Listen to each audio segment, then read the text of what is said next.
Yeah. Welcome to Warp Wrestling. Oh, I didn't realize we were going to do a proper intro. I thought we just this is our first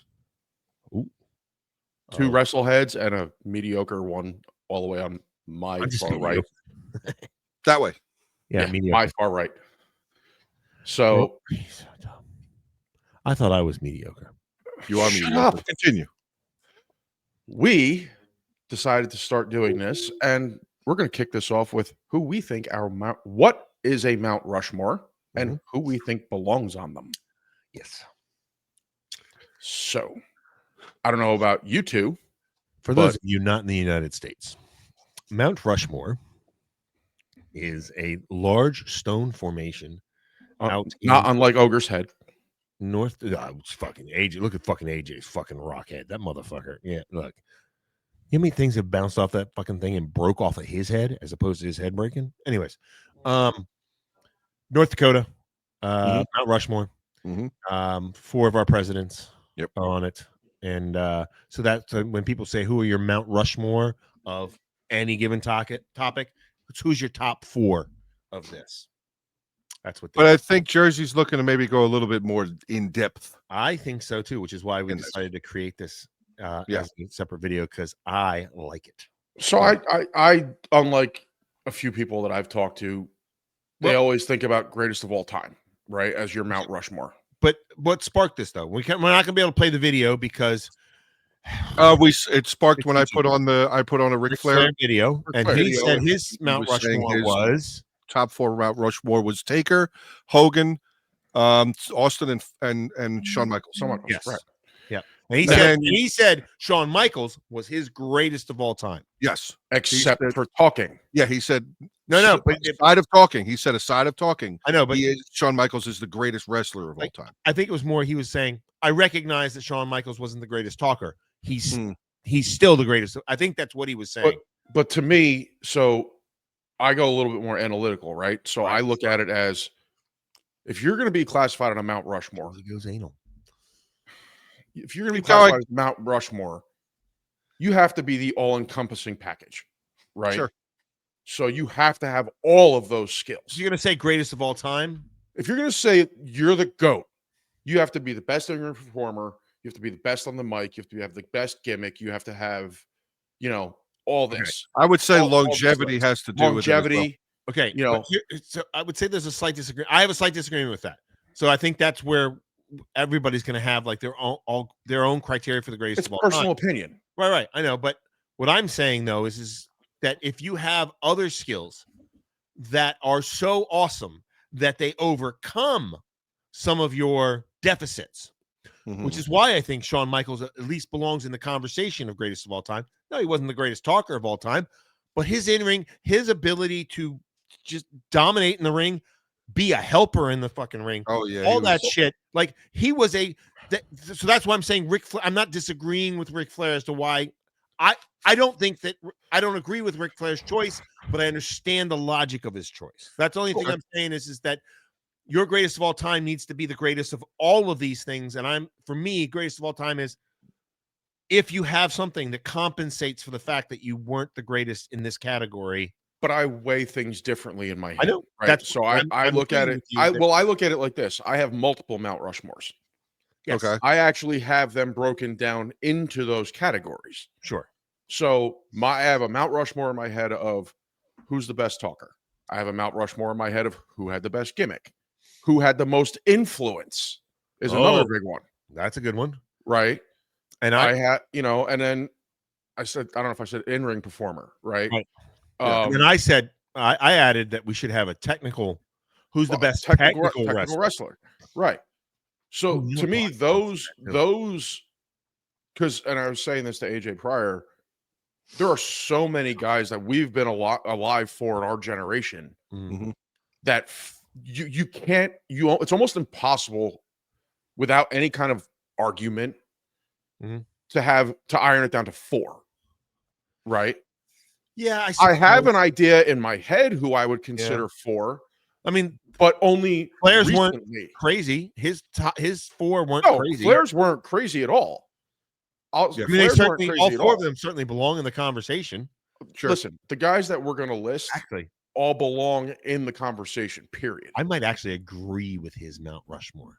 Unless you guys say something else in this conversation. I don't agree I don't agree with his top. So I'll tell you who. But I might agree with his 4 for greatest of that particular Mount Rushmore. I'll do it this way. All right. We'll start with the broad spectrum. Oh, who are your broadly on the spectrum? Yes. Who are your GOATs in your opinion? My GOAT is Austin. Mine is Austin. No, pick your 4. Pick your 4. You said greatest of all time. That's what GOAT. Pick your 4. Oh, pick your Mount Rushmore of GOATs. I could be argued off of this if you guys mention somebody that I'm not thinking of. Maybe. The problem is Ric Flair belongs in that conversation too. Even though I'm not a huge fan of his. But so I would say Stone Cold for me is number 1. It's a toss-up as to who's number 2 between Taker and Shawn Michaels. And then Hulk Hogan. And I can give you all the reasons if you want, but so that's your 4? For greatest of all time. Yeah. For greatest of all time. That's your 4. It's Flair's list. It's just different order. Different order. Now, again, if you guys mention somebody that I'm just not thinking of right now, then I may jump in and go, oh, wait a minute. Maybe this person needs to be in there. But Flair belongs in the conversation. Oh, 100%. No, I'm talking about for me, who's not a fan of Flair. I don't think any of us or any actual somebody who would classify themselves as an actual wrestling fan would not put Ric Flair on the at least standby list for best of all time. The simple fact that Flair hold on. Okay, go ahead. Bear with one thought. The simple fact that Flair was, in my opinion, the first guy to transcend the business. Okay. And the reason why I say that is because there's people that don't follow wrestling. Okay. That if they hear what Flair does, they instantly know who it is. Wait, I don't. Wait. I think he's talking about as far as like bringing other types of the world, other sections of entertainment into wrestling. Like, let's put it. You literally go anywhere and you hear "woo." That's now, but that's been for decades. You remember, dude. Yes, it has been for decades. But you have to remember that Hulk Hogan, before he became a star in the WWF, he was in Rocky 3, right? But he was in Japan. He was Hulk Hogan in Rocky 3. No, he was not. Thunderlips. He was Thunderlips. Well, no. I'm saying in real life, he was a WWE star, Hulk Hogan. He wasn't. He got fired by Vince Sr. I want to say he's right. I am right. I want to say we just saw something about that. Yeah. If I'm Vince wrong, Sr. fired him about that. Because he got fired because he got fired because he went to go do the movie.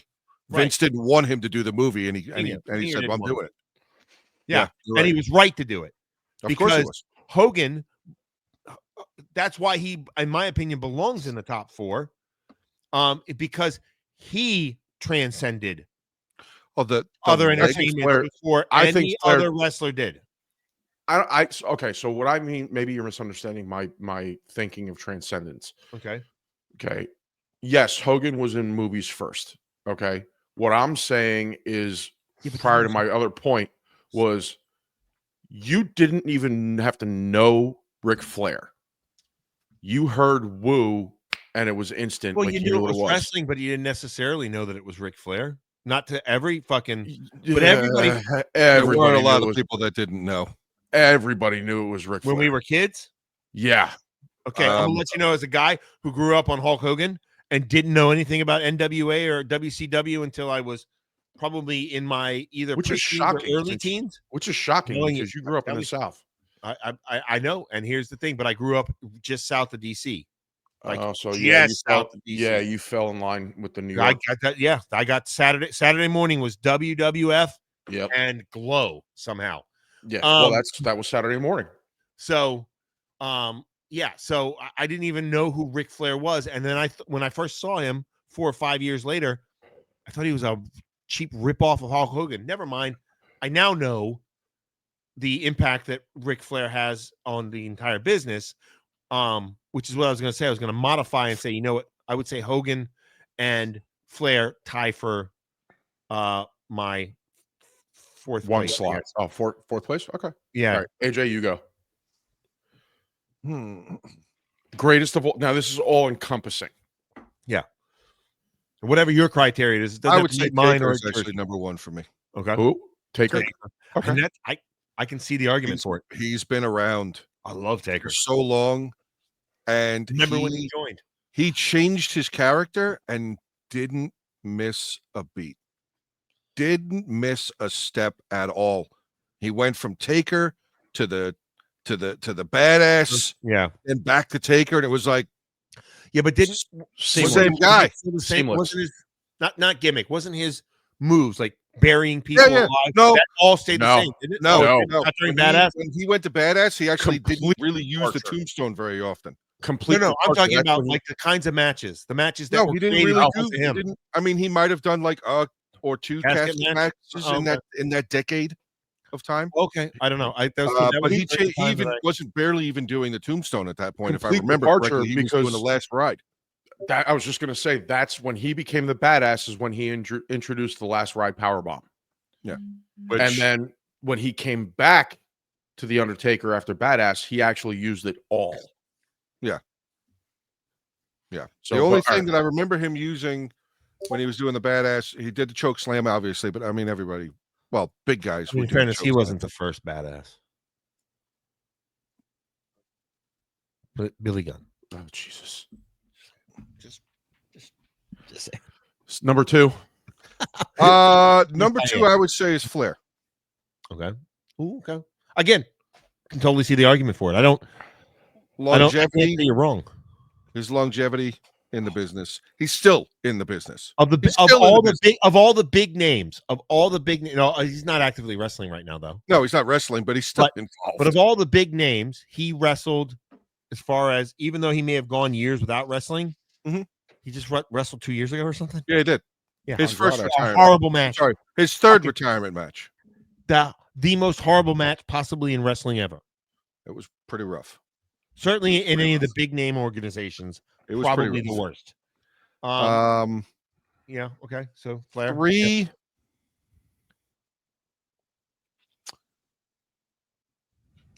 Oh, we can make an argument for Rock. 3. too. I'd probably put Michaels Okay. as number 3. Yeah. Sure. And this one, I don't know if what kind of blowback I'm going to get from this, but I feel like he has not had anywhere near the length of career that those previous 3 did. Mm-hmm. Oh, all right. But I feel like Dwayne belongs on that list. That's what I was gonna say. Like he belongs in the converse. For me, he belongs in the conversation. But like, I mean, he came from he came hard. from royalty. He came from wrestling royalty. I know, And it's so was hard. not accepted when he first came. Who doesn't into know The Rock? WWE. Who But doesn't know nobody The Rock? accepted him when he Except came in as Rocky Oh, I Maivia. know. Nobody cared. They were Yeah. like, And then, "Oh, it's Chief Maivia's. Oh, okay, cool. 3 matches. Nobody cared. yeah, and then Vince Nobody gave cared him a about him minute. anymore." Vince said, "Okay, you can have a minute." He asked for like 3. You can have Yeah. a minute. So he went like No. 2.5. He went Well, 2.5. And When he got into the Over. Nation of Domination, oh my god. that's the time period you're talking about. Yes, I You know. can have a minute. I need 3. You can have 2. I'm going to take 2.5. No, he didn't know. No, He he didn't gave know. him a minute, and he No, went he over. gave him anyway. a minute, and then nobody stopped him because he was going over in that Oh, first minute. Okay. That's what happened. Like, Well- there was like the like Vince was like, "What the fuck is going on?" And in the midst of calling somebody on an earpiece or something like that, the crowd started reacting so hardcore to Rocky that he was like, "All right, wait a minute, let's see where this goes." Let's see where this goes. Two immediate right after that. I don't know what is that, like my 2 runner-ups or honorees or whatever you want to call it. Yeah. I mean, Ogre might Stone not Cold like doesn't- this. Stone Cold doesn't happen. It's not that it doesn't happen. It doesn't happen as quickly. I think it still happens without Rocky, but I think it's a little bit slower. I think it takes another year or 2. Okay, if I'm completely honest with you, Oh, okay. Stone Cold doesn't happen. Stone Cold does not happen unless Stone Cold Steve Austin is in the finals against Jake the Snake Roberts. Yeah. Okay. Yeah. Okay. Yeah. That it does not happen. Yeah. There is no Stone. There is no Austin 316. There's no Austin 316. Yeah, but you know that I'm not. And that was the kickoff. The Bible thumping of Jake the Snake Roberts and him reciting John 3:16 before that match. Well, and also he kept what he says is he kept seeing the fucking signs. Yes, but I'm saying Jake, the little interview he did before he went out. Yeah. Okay. He did. He read a passage, or he recited a passage. So yeah, I don't know if I agree that it wouldn't have fucking happened. That attitude, if you remember during the 90s, man. Yeah, but I don't. I'm not talking about WWF. I'm talking about the populace as a whole. So Austin, Stone Cold peaked out, meaning like the character started to kind of come to fruition. In ECW, It peaked out, and I'm like, no, in ECW. Right. Okay. Yes. So when he did that Hogan impression, right, in ECW, right, that's when you kind of saw, the potential. And that's when was it Jim? Was it Ross?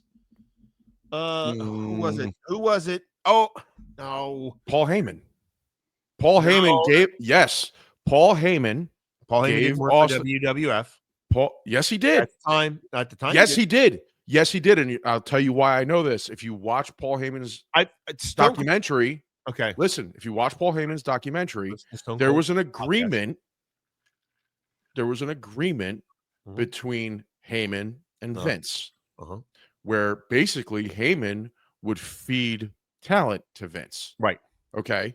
But Stone Cold says when Austin got fired from WCW, and he was sitting at home, Heyman and him already knew each other because Heyman managed Austin.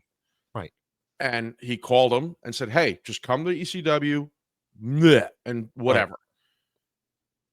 Vince either saw it or heard about it, called Heyman, and hired Austin. So, and then stuck him with the ringmaster. Okay. Yes. If you listen to Stone Cold, he'll tell you who it was, and it wasn't Heyman that called him from WWF. And you can say that Heyman it was Bruce Pritchard. It was Bruce that's Pritchard. who it was. It was Bruce Pritchard that but it was integrated. It was already initiated. But Vince hadn't seen it. But Vince hadn't seen shit. He listened to maybe Heyman called Bruce Pritchard then, because Pritchard was trying to sell him to Vince, and he tried coaching him.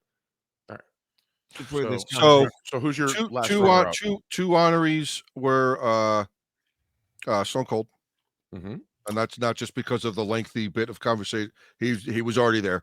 Yeah. And the other one is somebody that I don't know if Ogre's going to completely agree with me on. Brett belongs in that conversation. Though if Brett belongs in the conversation. I know he does, but that's not where I'm going to go. Oh, okay. I don't know if Ogre's going to completely agree with me because Ogre doesn't really like this person very much. But I'm actually going to put in Paul Triple H. Levesque. Yeah. No, he belongs in the conversation. He belongs in the conversation just simply because he rode fucking Shawn Michaels' coattails. But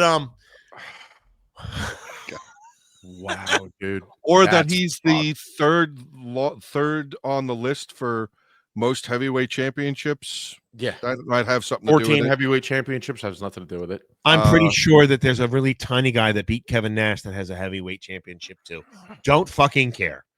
No, Triple H belongs. That's just me throwing shots. Triple H, he was a mountain, like he was not like the giant mountain of a man. Like he was just a big fucking dude. He handled the mic well. I want to say one of the things that I think that he really did belongs on really Mount cool. Rushmore though. But one of the things that he once did they let him pop loose. No, as a wrestler. Yeah. Really? Okay. Sure.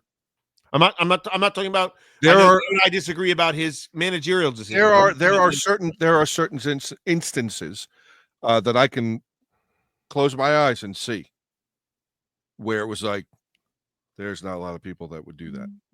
There's not a lot of people that would put their body when he blew out his quad and kept going. Well, no, I was going to say the one immediately that pops out of my head was, yeah, Mick, you can suplex me on the pallet. Sure, no problem. Well, hold on. Like I forgot that's about pretty Mick. crazy. Holy shit, I forgot about Mick Foley. He's in the conversation. Mick Foley is definitely in the conversation. But I think one of the coolest things, and this is not something that I think is really spoken about a whole lot. I mean, it's spoken about, but I think his accolades, his the thing, his belts and other things like that, the Royal Rumbles and his King of the Rings and that kind of stuff. Those things are spoken about a lot. There's one thing that he did. Those are decided upon ahead of time. Maybe it helps the storyline, it helps the company the best. I don't care how many fucking belts you have. He helped China. Oh yeah. What? Oh, hold on. You want to know who really helped fucking China? Who put her over first for wrestling? Who put her over first? Lita? Stone Cold. Stone Cold. First one to put her over for wrestling. Yeah. He was the first one. He put her over, and Triple H pulled her up. Sure. But like that's all I'm saying. He Triple H brought China in as a personality in wrestling. See how stuck he is on Stone Cold? Like everything is Stone Cold. Everything. Well, Stone Cold. That the best. Stone Cold. Oh, okay. Simple. Jerzey, who do you use? I was writing this stuff down, but now I'm not writing it down anymore. Because it's just Ogre is Stone Cold, Stone Cold, Stone Cold, Stone Cold, Stone Cold. Well, you brought up a thing. Right. Mine's going to kind of shock some people. Mick Foley's in there. Triple H is in there. All right. So number one for me is going to be Taker. I think that's agreeing. He just mad that I'm nerding out about this. So Taker for various reasons, annoyed. Longevity, ability in the ring. Dude, one of the best big men in the business ever. His ability to stay. Is that your first? Yeah, Taker. Yeah, okay. His ability to stay relevant for 30 years. Just that alone. They stayed relevant. I know, but I'm just saying for longer. Ric Flair never changed character. You have to understand when you completely he was always Ric Flair. When you completely depart from your main character, your main gimmick, and then go back. And there's an episode. If you go as a physical badass and you change your name to badass, I don't know how much of it. That's not a departure. I don't think it's complete gimmick departure.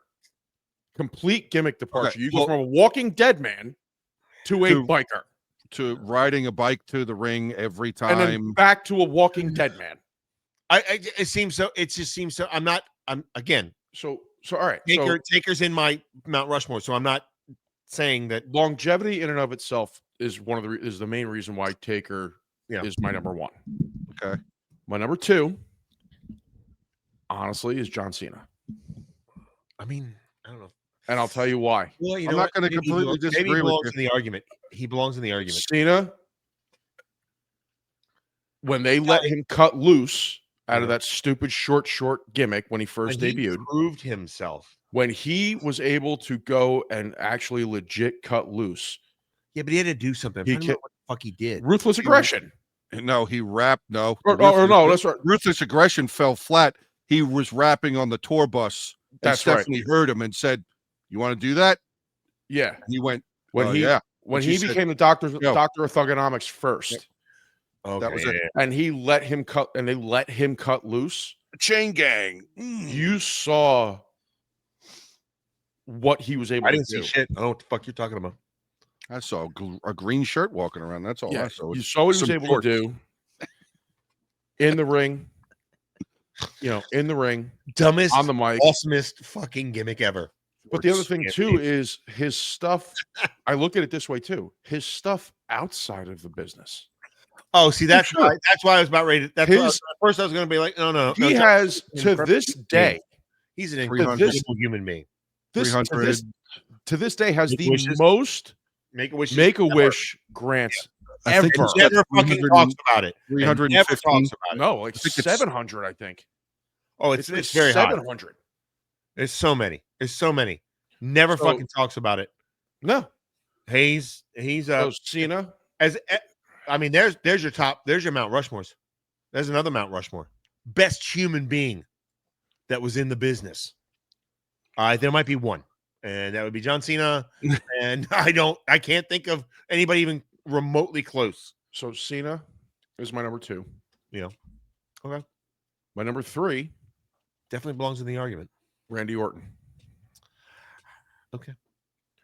The reason I that's say the first one that I'm like. So the reason I say Randy Orton, Yeah, sure. is He's injured again.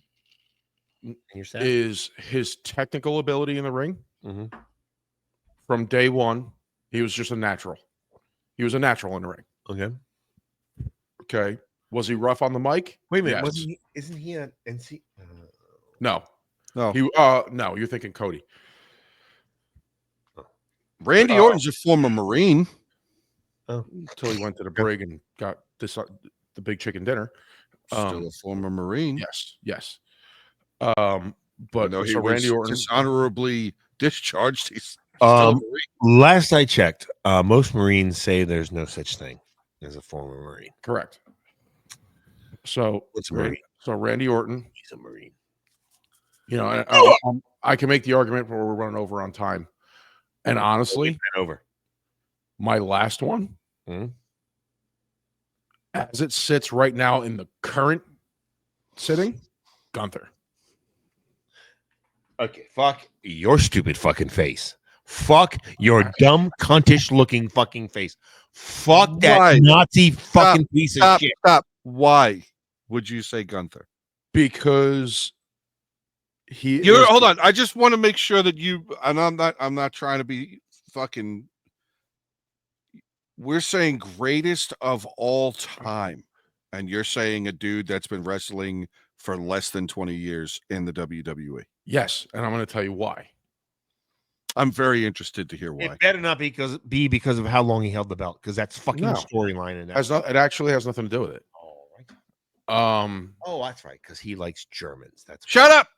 You can see the talent. You can see, and honestly, he's a throwback to the old stuff, right? He's a no-nonsense kind of a wrestler. There's no flash. There's no nothing. It's just, I'm going to beat your ass. So, okay. He's on the level. He's not even, okay. I don't want to say level. He's on like the road of like Volkov and Bruno. Like he's on that line. I get where Jerzey's coming from with that.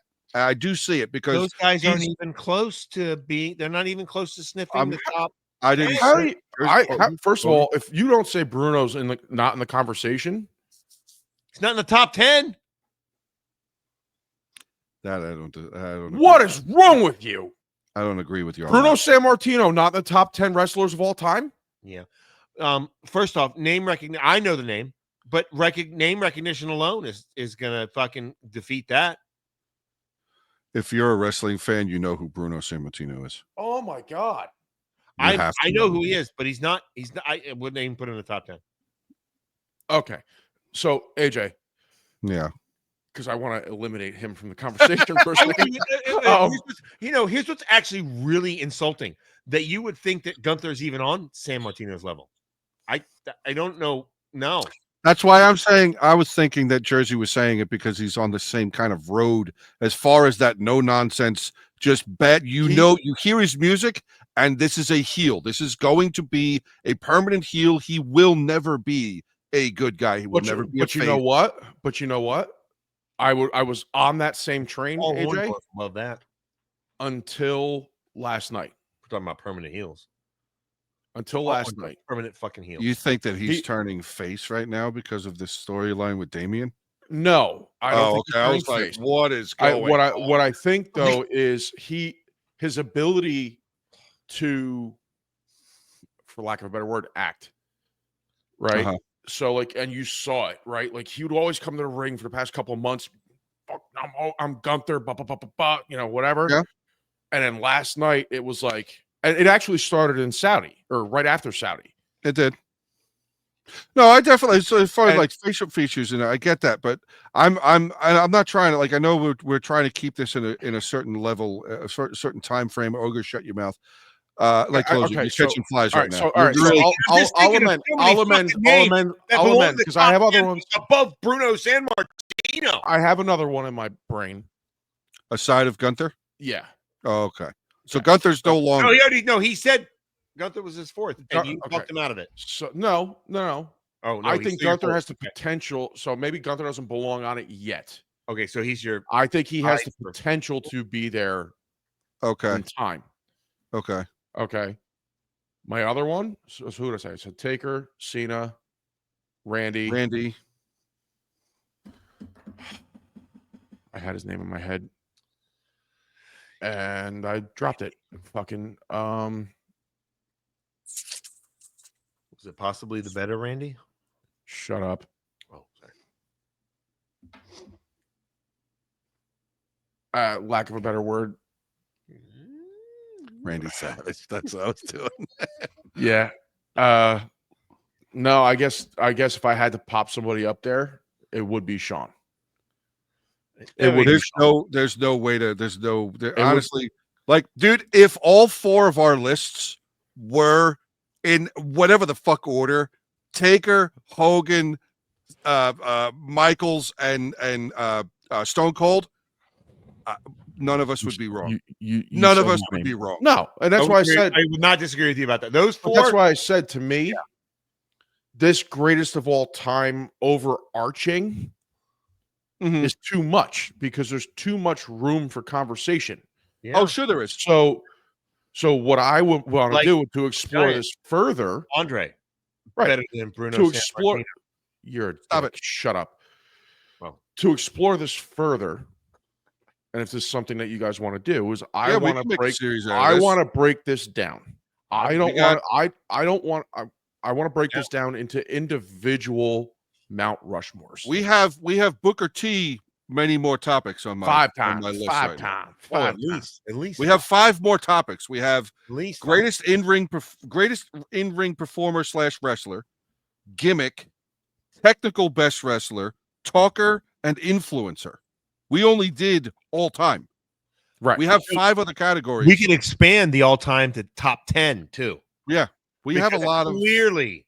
Well, that's what I'm saying. And that's why I said like Mount Rushmore, when you go GOAT status. Yeah. When you go GOAT status, in my opinion, you can't have a top 4. We agree on 1.